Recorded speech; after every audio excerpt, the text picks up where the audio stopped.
কলিয়াবৰৰ জখলা বন্ধাত এটা বান্দৰৰ উপদ্ৰৱ প্ৰায় ৩৫ গৰাকী মহিলা আৰু শিশুক আক্ৰমণ কৰে বান্দৰটোৱে ঘটনা সন্দৰ্ভত বন বিভাগক অৱগত কৰে স্থানীয় ৰাইজে বান্দৰটোক ধৰাৰ ব্যৱস্থা কৰে বন বিভাগৰ লোকে অৱশেষত পশু চিকিৎসকসহ এটা উদ্ধাৰকাৰী দলে আবদ্ধ কৰে বান্দৰটোক ধৰি জখলা বন্ধা খণ্ড বন বিষয়াৰ কাৰ্যালয়লৈ লৈ যোৱা হয় আমি জনাইছো যে কলিয়াবৰৰ জখলা বন্ধাত এটা বান্দৰে উপদ্ৰৱৰ সৃষ্টি কৰি ৰাখিছে প্ৰায় ৩৫ গৰাকী মহিলা আৰু শিশুক আক্ৰমণ কৰিছে বান্দৰটোৱে ঘটনা সন্দৰ্ভত বন বিভাগক অৱগত কৰিছিল স্থানীয় ৰাইজে আৰু বান্দৰটোক ধৰাৰ ব্যৱস্থাও গ্ৰহণ কৰে বন বিভাগৰ লোকে আৰু অৱশেষত পশু চিকিৎসকসহ এটা উদ্ধাৰকাৰী দলে আবদ্ধ কৰে বান্দৰটোক ধৰি জখলা বন্ধা খণ্ড বন বিষয়াৰ কাৰ্যালয়লৈ লৈ যোৱা হয়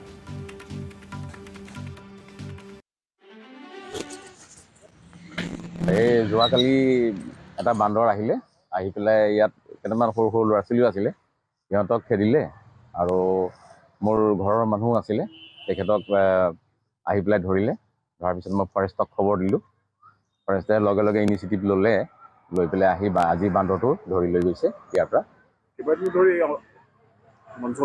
এই অঞ্চলত কেইবাদিন ধৰি উপদ্ৰৱ কৰি আছিলে বান্দৰটোৱে আৰু আমি শুনামতে আৰু বহুতক কামুৰিছে ইয়াত বান্দৰটোৱে বহুত অঞ্চলৰ মানুহক কামুৰিছে আমাৰ ইয়াত সেইখিনি শুনিব পাইছোঁ আৰু ফৰেষ্টে যথেষ্টখিনি আমাক সহায় কৰিলে কোৱাৰ লগে লগে ফৰেষ্টে আহি পেলাই আজি বান্দৰটো ধৰি লৈ গৈছে বান্দৰৰে ৰাজ্য কাজিৰঙা নিচেই ওচৰত কাৰণে বান্দৰৰে ৰাজ্য যদিও এই বান্দৰটো অলপ বেলেগ দেখিলোঁ সি মানুহ দেখিলে কোচত উঠে আজি 15 দিনমান ধৰি পেলাই সি এই অঞ্চলতে আছে মহিলা আৰু সৰু ল'ৰা ছোৱালীক সি এটেক কৰে কেতিয়াবা সকলো সময়তে নহয় কোনোবা